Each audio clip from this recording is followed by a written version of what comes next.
Hey guys, how you all doing? Hope you're all well. Welcome back to my channel. Um so basically today's video is about how to make chapatis and also how to make parathas, which is like a butter version of chapatis.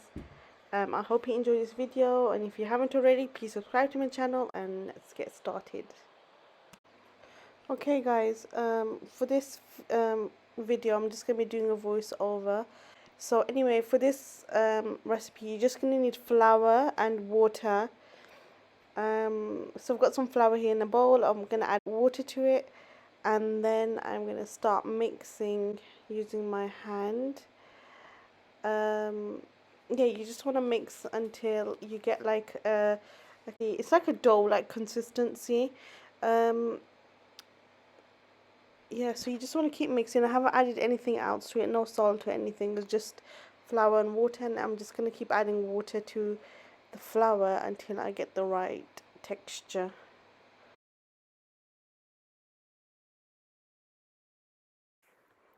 Guys, now that I've mixed the flour up, I'm basically just going to wash my hands, and using a wet hand I'm going to start kneading the dough, and I'm going to keep folding it inwards as I'm kneading it.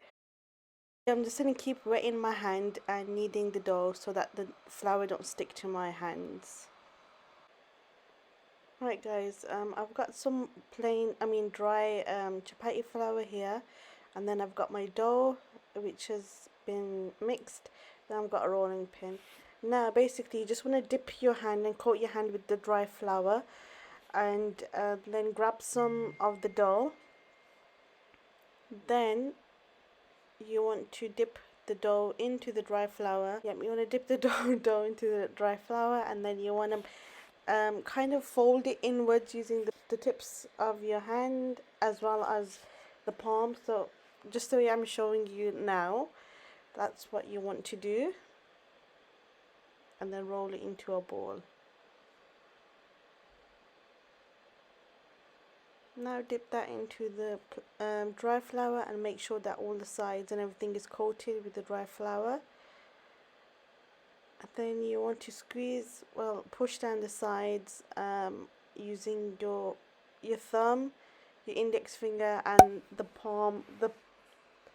I don't know what that bit's called, just that bit of your hand, and then dip it back into the dry flour and then start rolling. Obviously, if this is your first time making chapati, your chapatis ain't gonna come out round, but that doesn't matter. You'll get better at them eventually. And then you just want to start clapping. Once I get to it, yeah, then you want to start clapping the chapati. Right guys, now I've moved you to the cooker. So this is called a tawa, this grill thing. So you want that warm, like really hot, and then you just want to, like, you don't want to slap it on, you just want to kind of roll it onto um the tawa. I don't know what it's called in English, guys, I'm sorry.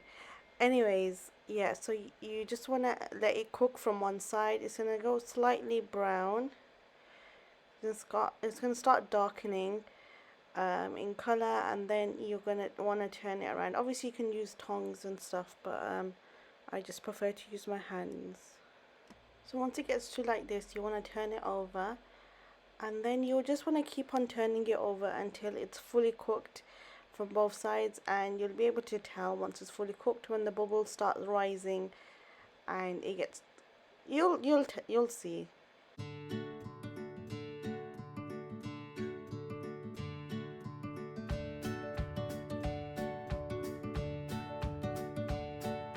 Basically now guys, I'm just using the fire just to cook it off a bit more. Now you can see that it's starting to, like, it's cooked now because it's crispy and it's got, like, you know, the bubble marks and stuff. And you just want to wrap it up in something and keep it warm.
So this, guys, is your chapati done. Now onto the parathas.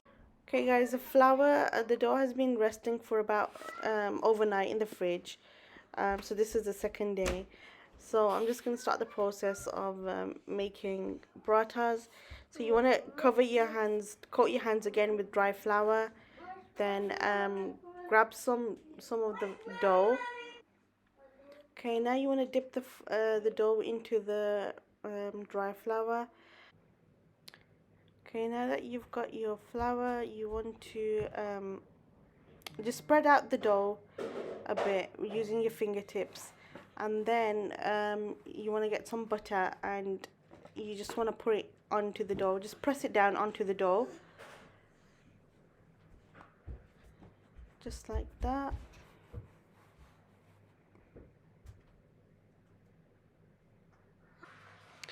Guys, after you've put on the butter, you just want to roll it up. Yeah, just the way I'm doing it. And then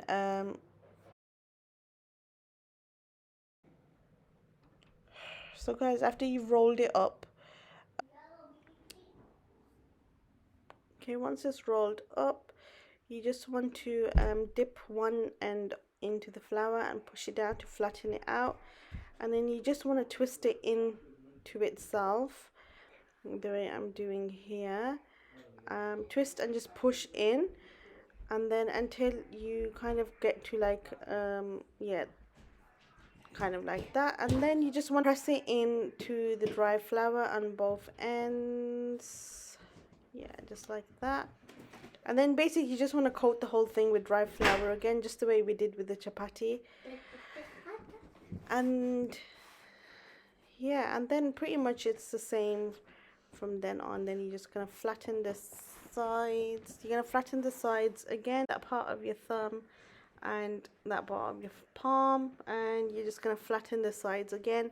Once you're flattening the sides, you want to twist it around as well, so you're getting all the sides done. Yeah, and then you're just gonna yeah, pop it back into the dry flour. Press it down like that so that the middle part goes in, and then pop it back into the flour, the dry flour, and then yeah, you're just gonna start rolling. Pretty much the same thing with the chapati.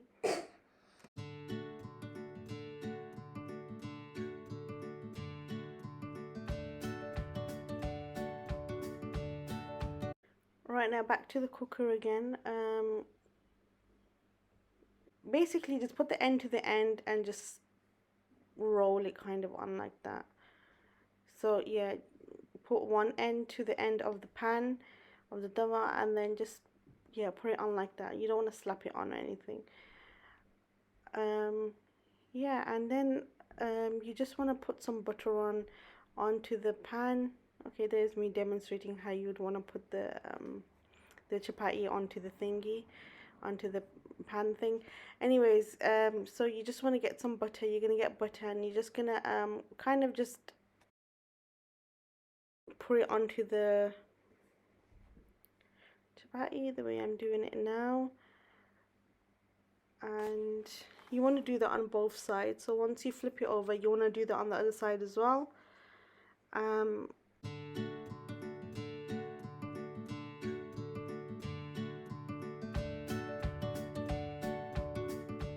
Yeah, so you want to put butter on both sides and then just continue cooking.